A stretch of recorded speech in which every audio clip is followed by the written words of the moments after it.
দেখুন, ভারতবর্ষ বিভাজিত হয়েছিল ধর্মের আবরণের মধ্যে দিয়ে।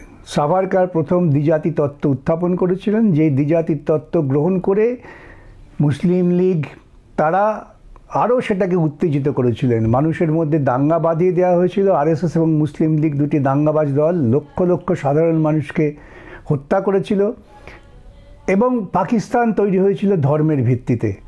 পাকিস্তান কিন্তু ধর্মের ভিত্তিতে ঐক্যবদ্ধ থাকেনি। আবার বাংলাদেশ তৈরি হয়েছে। মানুষের বৈচিত্র্যমূলক আচরণ, তাদের বহুধা চিন্তা, সেটা নিয়ে একটা দেশ তৈরি হয়। আজকে যারা ধর্মের কথা বলছেন, জয় শ্রীরাম বলুন না, আপনার যদি ব্যক্তিগতভাবে জয় শ্রীরাম বলতে ইচ্ছে করে আপনি লক্ষবার বলুন, কিন্তু জয় শ্রীরাম বললে পরে ক্ষুধার্ত মানুষের পেটে ভাত আসবে না। জয় শ্রীরাম বললে পরে একটি অশিক্ষিত ছেলে শিক্ষিত হওয়ার সোপান খুঁজে পাবে না।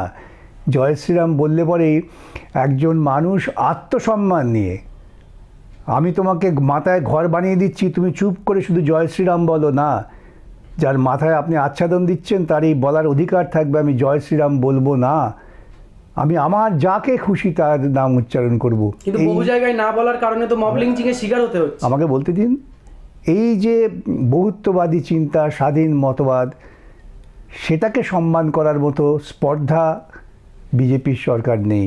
তারা আজকে মানুষকে গলা টিপে জয় শ্রীরাম বলাবার চেষ্টা করছেন। তাতে না বাড়ছে রামের শ্রীবৃদ্ধি, না বাড়ছে ভারতবর্ষের সাংস্কৃতিক উন্নয়ন।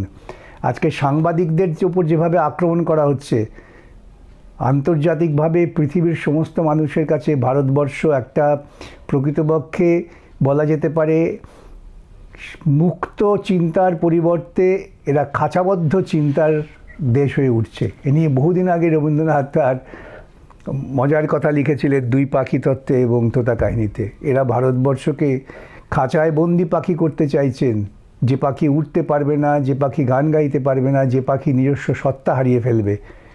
যত দ্রুত এই বিজেপিকে আমরা দেশ থেকে তাড়াতে পারবো, তত দ্রুত ভারতবর্ষ তার পুরনো ঐতিহ্য, ভারতবর্ষ মহামানবের মিলন ক্ষেত্র, ভারত তীর্থ রবীন্দ্রনাথ যা বলেছেন, সেটা আমরা ফিরে পাবো। খুব সংক্ষেপে একটা বিষয় যদি পরিষ্কার করতেন, যে আপনি যে বললেন ধর্মের ভিত্তিতে দেশ ভাগ হয়েছিল, তাহলে তো গেরুয়াপন্থীরাও ওই একই কথা বলে যে ধর্মের ভিত্তিতে দেশ ভাগ হয়েছিল, তাহলে মুসলমান তোরা কেন ভারতে থাকবি, তোরা সব পাকিস্তানে চলে যা। আমি একথাই তো বলছি, ধর্মের ভিত্তিতে দেশ ভাগের আওয়াজ তুলেছিলেন যারা ধর্মীয় মৌলবাদী, গেরুয়া মৌলবাদী এবং ওই টিকিদারি মৌলবাদী।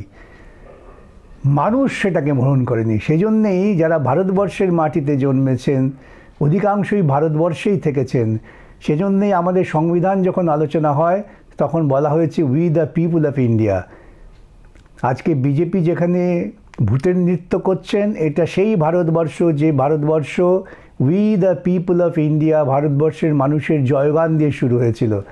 অতএব যারা কথা বলেন যে তুমি অমুক ধর্মে বিশ্বাস করে এখানে আছে কেন, তাদের অধিকার নেই এই কথা বলার, কেন তারা ভারতবর্ষের সংবিধান, ভারতবর্ষের সভ্যতা বিরোধী কথা বলছেন।